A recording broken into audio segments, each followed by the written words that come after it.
Hey everybody, welcome back to POVincent, my little segment here on the Review the Nerds channel. A little while back, I did a video with my thoughts on the leaked photos from the movie Godzilla Resurgence, the new Toho Studios Godzilla film, meaning the new Japanese movie that's coming out. And frankly, I didn't like the way Godzilla looked. I thought he looked charbroiled and stuff and all that. But after seeing the trailer, I gotta admit, he looks terrifying. And actually seeing the new suit in motion and the way they edited it, it looks really great. Still not, keen with the little, T-Rex arms he's got, because Godzilla traditionally has longer arms. But, I don't know. Maybe I guess I'll have to wait for final judgment after I see the movie. But anyway, that Godzilla video did pretty well, so I figured I'd do a new one. This one is going to be my top 10 favorite Godzilla movies. Now, I just want to make something clear. These are my personal top 10 favorites. Alright, that's not what I'm saying is the best top 10 Godzilla movies. This is my biased opinion, alright? But anyway, with that said, let's get underway. Number 10, Godzilla 2000. Yeah, I really like this movie. This is the only Japanese Godzilla movie that I have seen in theaters here in the U.S. It was a backlash to the 1998 American Godzilla film starring Matthew Broderick. And frankly, it's really good. Godzilla gets a new look that I really thought was a great design. He gets a new enemy opponent, Orga, this giant alien Godzilla clone creature created from an unlikely source, a self-intelligent UFO.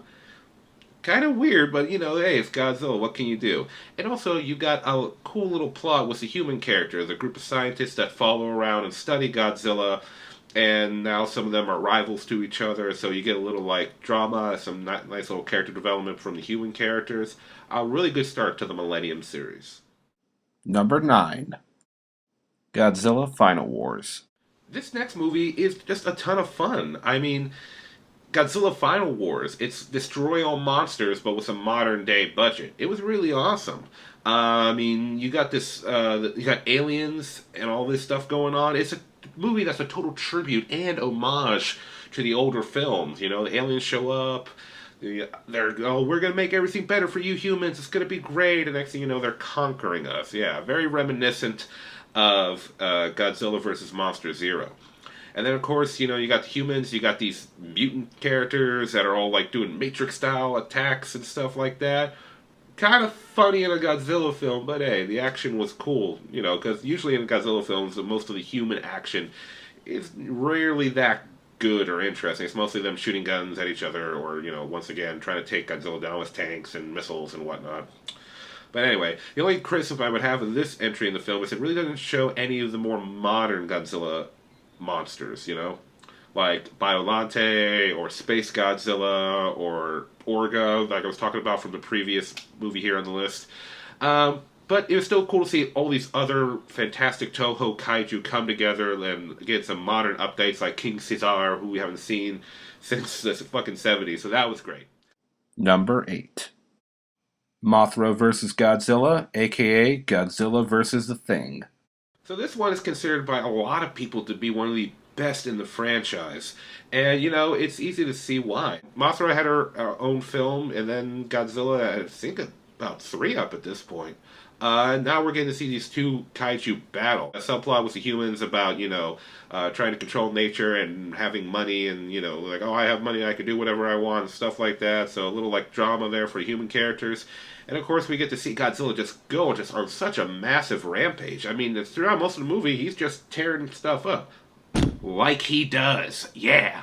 But anyway, at the end, we get to see Godzilla and Mothra go at it. Unfortunately, Mothra can only put up so much of a good fight because apparently Mothra is dying, but it's pretty cool too. And then to see the two little baby Mothra take out Godzilla, you might think it's ridiculous, but I guess it's kind of cool to see, perhaps size doesn't matter. Yeah, but anyway, great entry in this Godzilla franchise. Let's move on to the next one. Number 7, King Kong vs. Godzilla.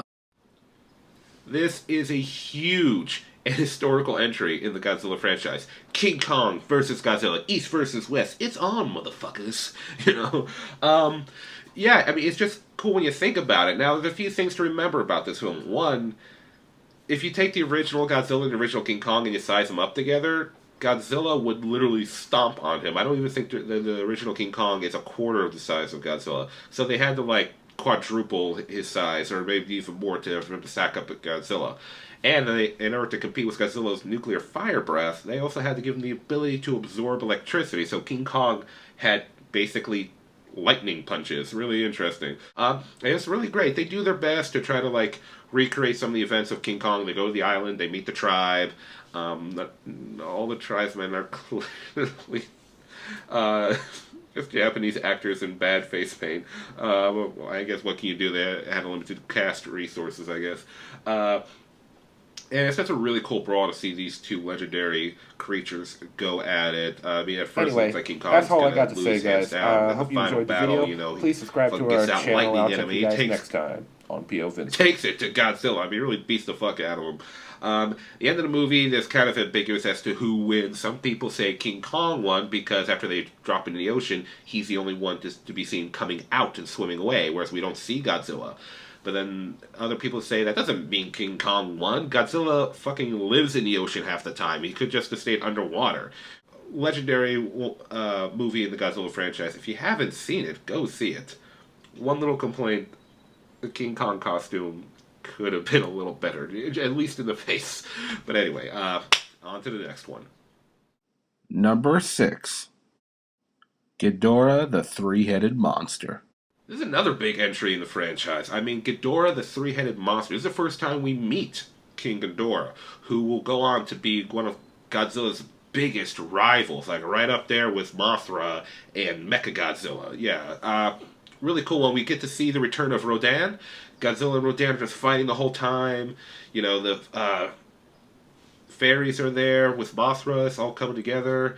We got this subplot of, like, you know, this princess who's been possessed by psychic Martians or something like that, or ghosts, something like that, and she's warning that Ghidorah's coming, and he's going to devastate the planet just like he did with Mars, and it's like this prophecy thing. A little weird, but kind of fun at the same time, because we've got these assassins following her around, so you get some cool little human action, some gunplay, shit like that. Really awesome. And to see Godzilla and Rodan fight basically all across the Japanese countryside is also fun. First time we see that these creatures have communication, you know, that they can actually, despite the fact that they're, even though they're all giant monsters, are definitely different species that they communicate. It added a new layer to these monster movies, knowing that these creatures could actually communicate, have actual language. And also this is where they start adding human elements to the monsters. And also this is where they kind of start turning Godzilla towards the path of monster of destruction to hero monster, which at first wasn't too bad, but later the series kind of gets out of hand. You know, they all come together, they all fight King Ghidorah. It's a great all-out monster battle. Awesome entry in the series. Am I saying entry in the series too much? Yeah, I am. Number 5. Godzilla vs. Destoroyah. This movie made international news when it first came out because Toho made no secret about it. You know, they told you, yes, in this movie, Godzilla will die. New villain in this movie is Destoroyah. I hope I'm pronouncing that right. I know there's a specific way to pronounce his name. Created by the oxygen destroyer device that killed the original Godzilla, so very fitting. We also see the return of Godzilla's son. He's more grown up now and combat ready, taking on Destoroyah on his own and definitely forcing it to its next evolutionary phase.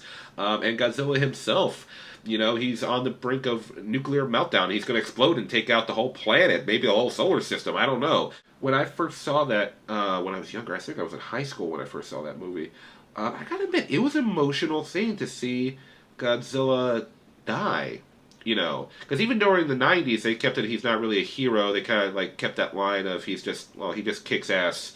He's not really doing it to save people. He's just doing it because people get in his fucking way, and he's got to put him in his place.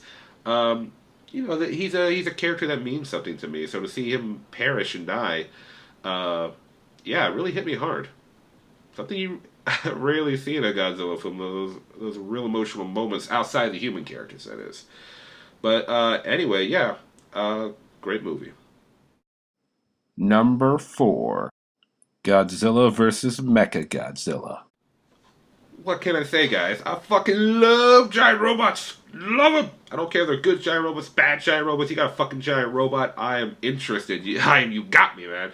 Yeah, this is a cool entry in the series. Once again, we got aliens trying to take over the planet. Godzilla's pretty much a superhero, but they try to, like, pull things back and make the movies a little bit better. They were getting pretty goofy up until this point.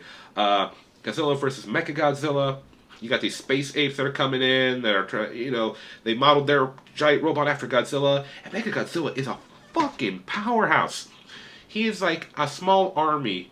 No, not a small army. He's a giant army packed into one giant creature. But that army's a space army, so their weapons are even more powerful. This is one of those movies where Godzilla is really getting his ass kicked at certain points. Even with another monster, that King Caesar, which was the first introduction of that monster. I gotta admit, I really like King Caesar. I mean, I know he gets his ass kicked too, but at first he's actually holding his own against Mechagodzilla in the fight. And I really enjoy his design. Yeah, the human characters are trying to figure out this mystery and prophecy. They gotta stop the space aliens, but at the same time, get the statue and release King Caesar. And it's just really great Godzilla movie. Just tons of fun. If you haven't seen those on, go see it, because in my opinion, Mechagodzilla is quite possibly Godzilla's biggest rival. Maybe even more than King Ghidorah. I should give that a little more thought, but I'm kind of edging towards Mechagodzilla. I know King Ghidorah's been in more movies, but I've never seen King Ghidorah whoop Godzilla as much as Mechagodzilla did. But anyway, on to the next one. Number 3. Invasion of Astro Monster, aka Godzilla vs. Monster Zero, aka Monster Zero. So, yeah, this one has a lot of different titles for it. It has a lot to do with whether, way it was distributed, depending on which country it's released and what time. One of my favorites, because it's got so much going on. You got multiple monsters brawling. You got aliens, once again, in the Godzilla franchise. Always cool to see the aliens come in and try to conquer the Earth. The aliens have a actual, strategy. And it's actually the only movie in the franchise where Godzilla fights off-planet. Yeah, they're on Godzilla and Rodan fight on another planet. You never see that again. It's really cool. We got some cool human characters. We got an American actor in this. Awesome. Take the aliens down, kind of classic sci-fi way. The aliens have a weakness that you wouldn't expect to be a weakness. It's a screeching sound. It's kind of like in War of the Worlds, where the aliens are taken down by germs. And in this movie, we got aliens getting taken down by a particular sound. Really awesome entry in the franchise. King Ghidorah, big rivals back. Awesome movie. Awesome. Number 2. Godzilla vs. King Ghidorah. And here we are, another Ghidorah one. This one is fucking awesome. This is from the 90s franchise. It's got so much going on. People from the future coming back in a giant spaceship that looks like a huge flying saucer. You got King Ghidorah with an origin story. He's not just some space monster that we don't know where the fuck he came from. There's actually an origin story for him. There's Godzilla's origin story. We go back in time and see how he became Godzilla. He was a dinosaur and he got radiated and boom, and all this military stuff going on. And then Godzilla is erased from history. And then he's brought back even more powerful than before. Beats the fuck out of King Ghidorah. Blows his goddamn head off. King Ghidorah is dead. And then they revive King Ghidorah as a fucking cyborg as Mecha King Ghidorah. It was a really great fight at the end. And, oh yeah, there's a Terminator in this movie? Yeah, they don't call him a Terminator. I think they call him an android or something. But he's basically a fucking Terminator. He goes from evil to good. And he actually kicks a lot of ass himself. Yeah, obviously it's my number 2, so I think it's one of the best in the franchise. Great movie. You got Godzilla, you got one of his greatest rivals, you got all this other stuff around it, building it up and make it even cooler. God damn. Number 1. Godzilla King of the Monsters, aka Gojira. Here we are. I'm sure some of you saw this one coming. It's what most people consider to be the best. As a child, I probably wouldn't have picked this one to be the best. As a kid, I probably would have gone with Godzilla vs. Mechagodzilla as my favorite. But as an adult watching this movie, especially watching the Japanese version, the version without Raymond Burr. No offense to Raymond Burr, but the movie's really good on its own without him. I still like the version with him in it, but I like the original Japanese version more because I find that Raymond Burr distracts from the cast of characters are already good. We have a scientist that wants to study Godzilla and thinks it's a shame that they're trying to kill him at first. You know, we got a love triangle going on. You know, a group of men, women just trying to do right. We see the horrible devastation of Godzilla on the Japanese people. I mean, because that's what Godzilla is originally. He was, you know, symbolically a nuclear bomb going off in slow motion. And you see all these people in hospitals or like laid up in hallways and they're bleeding and people are dead and dying. And the low camera angles they used to make Godzilla look massive and stuff. And yeah, I mean, you really feel the dread and the horror and the sorrow in this film. Really just an accomplishment back in that day. Especially, you know, considering most of the time back then, monster movie like that probably would have been done with stop motion animation. But, you know, they did a guy in a big rubber suit and it worked. You know, fantastic film. You know, even if you're not really a big Godzilla fan, I would recommend going back and watching it. Really cool. Yeah. So anyway, guys, that's my top 10 favorite Godzilla movie. I hope you enjoyed this list. Let me know what your top 10 favorites are down in the comments. You know, I'd really like to hear back from you guys. I don't get a chance to talk to that many Godzilla fans, so hey, we're on the internet. Let's chat. I'll have another POVincent coming out soon, and of course, me and Mike will have another movie review up on the horizon, so please check for that. Please give me a like here and subscribe to the Review the Nerds channel. But until next time, I'm Vincent, and I'll check you guys later.